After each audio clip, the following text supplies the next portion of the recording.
Hi, thank you for watching Digging to China. I'm Dong Zhang. Last Wednesday, the Women's Tennis Association said it would halt all of its tournaments in China because it isn't satisfied that Chinese tennis player Peng Shuai is safe. Kudos WTA because it is not an easy decision. It could cost women's tennis hundreds of millions of dollars in future revenue. However, WTA Chief Executive Steve Simon said he would willingly cut off one of the sport's largest business partners until Ms. Peng's status was clarified. Kudos Simon. Mr. Simon said, quote, Chinese officials have been provided the opportunity to seize this censorship, verifiably prove that Peng is free and able to speak without interference or intimidation, and investigate the allegation of sexual assault in a full, fair, and transparent manner. Unfortunately, the leadership in China has not addressed this very serious issue in any credible way, unquote. WTA's tournament suspension includes Hong Kong. This is indicative that more Western organizations doubt Hong Kong remains semi-autonomous from Beijing's control. If there was any sports league that had reason to kowtow to Chinese censorship and look the other way on human rights, it was the WTA.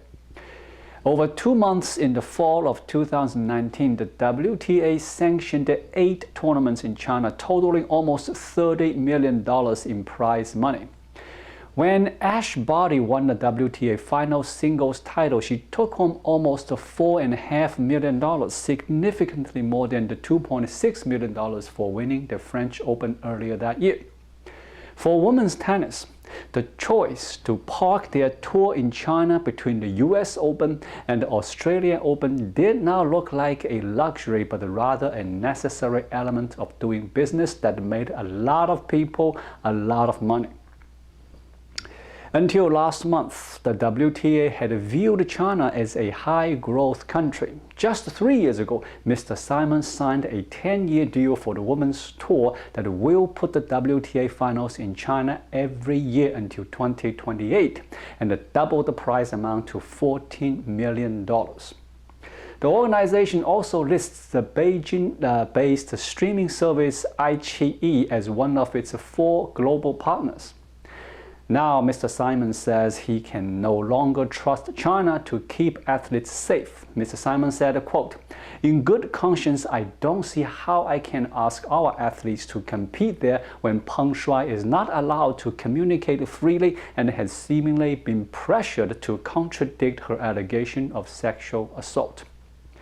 Given the current state of affairs, I'm also greatly concerned about the risks that all of our players and staff could face if we were to hold events in China in 2022, unquote. The International Olympic Committee followed the WTA's action on Wednesday by insisting on an approach that is called quiet diplomacy and announcing that it held a video conference with Ms. Peng a day early.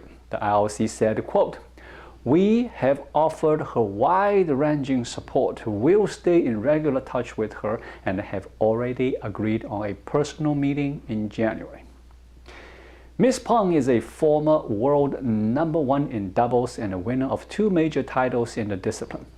On November 2nd, she posted on Weibo to accuse former Chinese Vice Premier Zhang Gaoli of sexual assault. The post disappeared after roughly 20 minutes, and searches for her name on popular Chinese social media platforms have been blocked ever since. The accused, Mr. Zhang Gaoli, has not addressed the allegation publicly.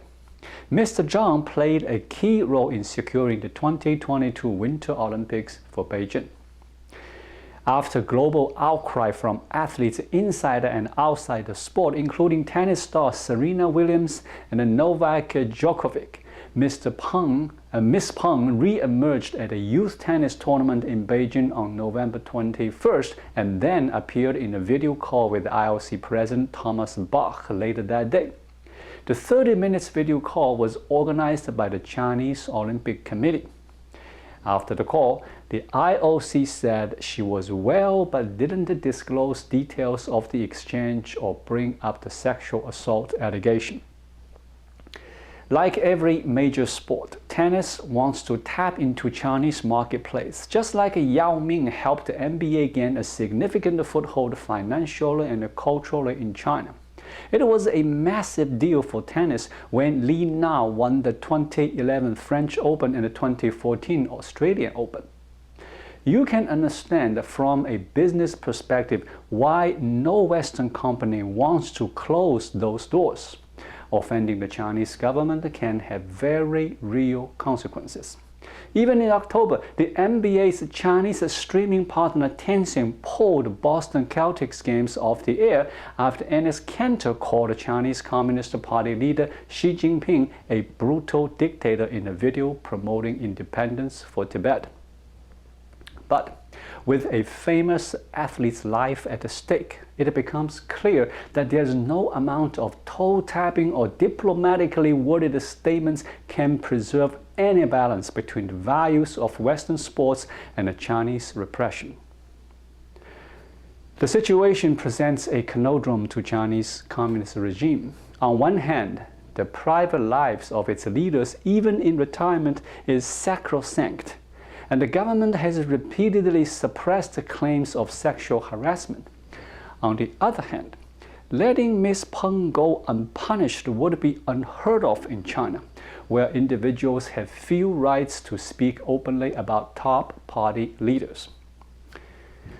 In a sense, the pandemic has accidentally made Western sports see clear. That is, they can live without the Chinese market over the last 2 years.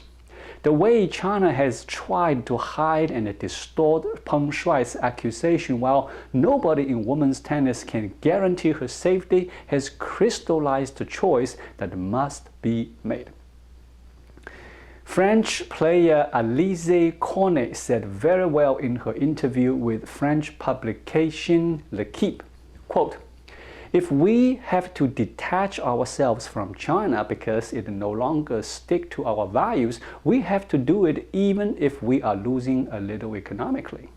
There are enormous sums at stake, but we cannot remain silent for the purse money," unquote. I hope Ms. Simon will go through with WTA's decision to suspend the tournament in China. Whatever it will cost the WTA to break up with China, the value of being freed to the truth is far greater. No Western commercial organization can coerce the Chinese Communist regime to do what's right. But women's tennis is proving that you don't have to be complicit in whitewashing what's wrong. Thank you for watching. Please leave a comment and subscribe to my channel. Just click the subscribe button right here. I'll see you again shortly.